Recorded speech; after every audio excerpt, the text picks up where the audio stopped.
Hello students, good morning. In yesterday's class we have completed process of gastrulation. We have started how placenta form, okay, and what are the functions of placenta. Before that we have also completed which different types of extraembryonic membranes are present, okay, and which are those types and what are their functions. So the last point that we were discussing, that was placenta, okay. Now today we are going to see what is the basic structure of placenta and what are types of placenta, okay. So here to save time, I have drawn the figure of placenta. Now let's see what is the structure of placenta. As I told you, placenta, it is the only part in the body which is made up of, okay, or which is composed of cells from two different tissues, okay. As you know that a part of placenta, it is contributed by mother's body, whereas part of placenta is contributed by fetal body, okay. So this is the diagram of placenta. Here you can see baby structures, okay, or the finger-like structures. These finger-like structures are nothing but chorionic villi. Here you can see the blue one which I have drawn. It shows the maternal component. As you know that whenever blastocyst implant in the endometrium lining, it secretes some enzymes. These enzymes start degradation of endometrium, okay, and then the blastocyst starts implanting. It is completely embedded in the female uterus, okay. Now these are the finger-like projection. Now these are formed by chorion, okay, which is a product of trophoblast, okay. So these black color finger-like projections, these are known as chorionic villi, okay. So that layer, it is known as chorion. This layer of chorion, it interdigitates with this maternal tissue, okay.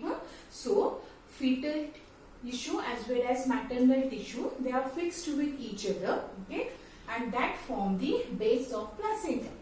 Now on this side of the uterine mucosal epithelium, the layer which is shown by blue color, this is the layer of uterus. So this is the uterine mucosal epithelium, okay. Along with this, the second layer, it is of connective tissue and blood capillaries. So there are three barriers from the mother's side. In the same way, there are three barriers from the fetal side. So these black color finger-like projections which are formed, these are known as chorions, okay. There is again connective tissue as well as blood capillaries, fine. So this is the structure of placenta. So in all, if you say, there are 6 different layers which prevent mixing of blood from mother and fetus, okay. Only required substances, nutritional substances, are transported from placenta to the fetus. From fetus, excretory wastes are removed, okay. So mother blood and fetal blood never mixed up because of these 6 barriers.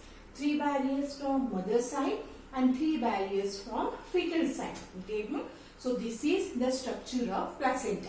Now after this we will see what are the types of placenta based on some aspects. Now let's start different types of placenta based on some aspect.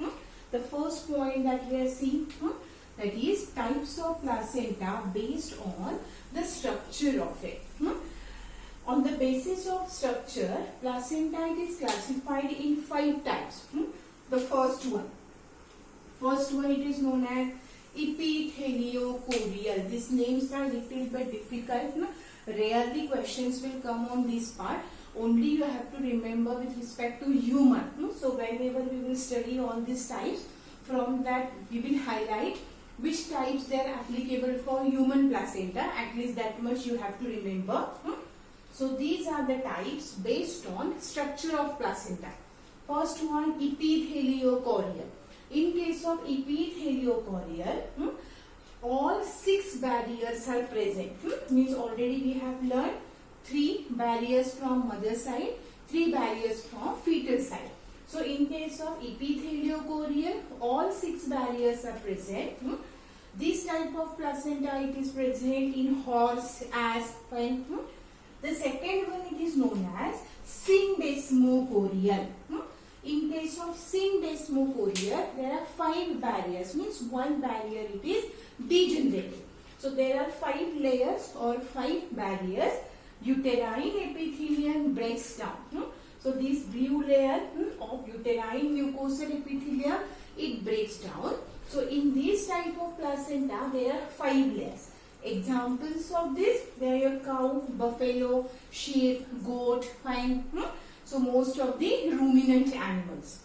The third type, that is endotheliochorial. Okay? Third type, endotheliochorial. In this, there are 4 barriers. These 2 barriers are missing.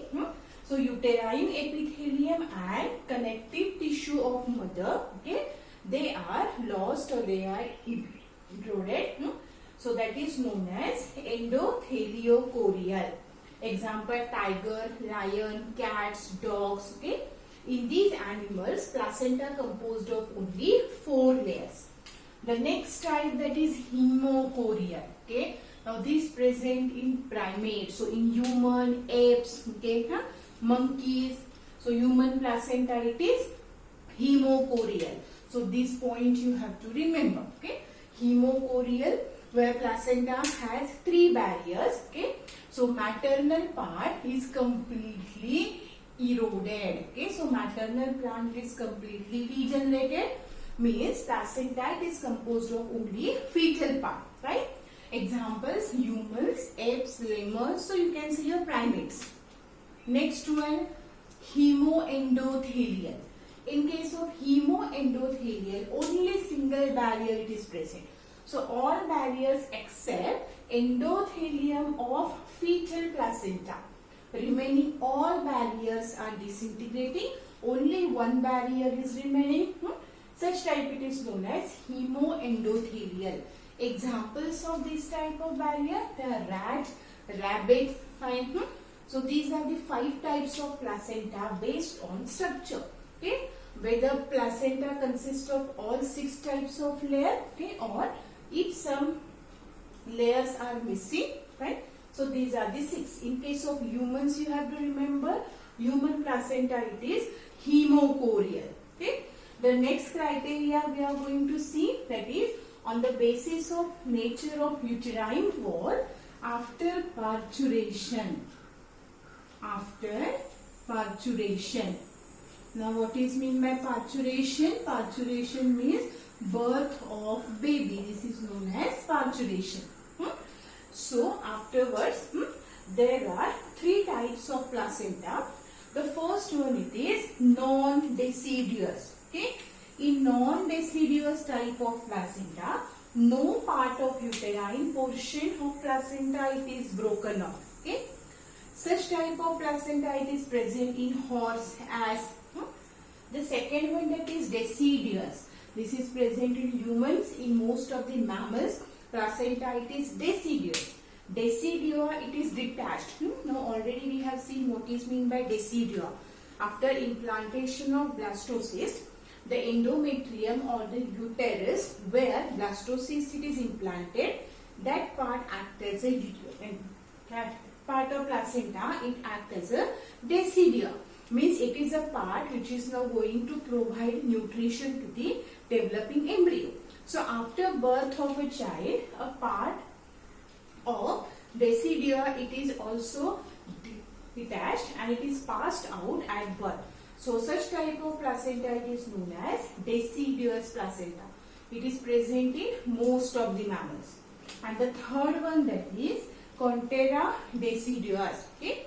In this type of placenta, fetal part of placenta it is retained and get absorbed to provide nutrition. Fine. In case of contradeciduous, fetal part of placenta it is retained inside the mother body and gets absorbed to provide the nutrition. This type of placenta it is rare, present in some animals like talpa, then your Parameles. Fine. So these are the types of placenta. First feature we have seen on the basis of structure. Okay. Second criteria we have seen on the basis of nature of uterine wall or the structure after parturition. we are going to study one more type of classification.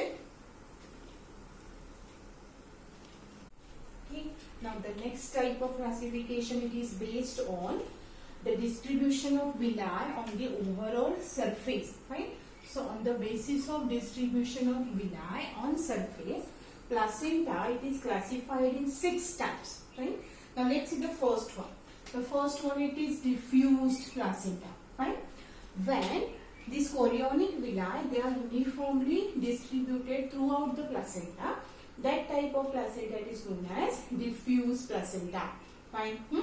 The second one, that is cotyledonary. Examples, horse, ass. In case of cotyledonary placenta, villi form tufts which fits into corresponding areas. Fine. Such type of placenta is present in cow, buffalo, sheep, goats. The third one, that is intermediate placenta. In intermediate placenta, villi occur singly as well as in tuft. Some villi are present singly, some other villi, they are forming groups or tufts. Example, camel, giraffe. The fourth one type, that is zonary. In case of zonary type of placenta, these villi are arranged in 2 transverse zones, okay, or in the form of 2 transverse bands. That type of placenta is known as zonary. It is present in tiger, lion, cats, dogs. Next type, it is known as discoidal. In this type, villi are confined to a disc-like area. They are not distributed throughout the surface of placenta. Okay, they remain confined to a particular disc-shaped area, that is known as discoid. Such type of placenta, it is found in rat, rabbit, bats, etc. And the one which is present in human beings, that is known as metadiscoidal. Fine. This again you have to remember. So after this, you are going to write all the 3 components, okay, or all the 3 features of human placenta. Right.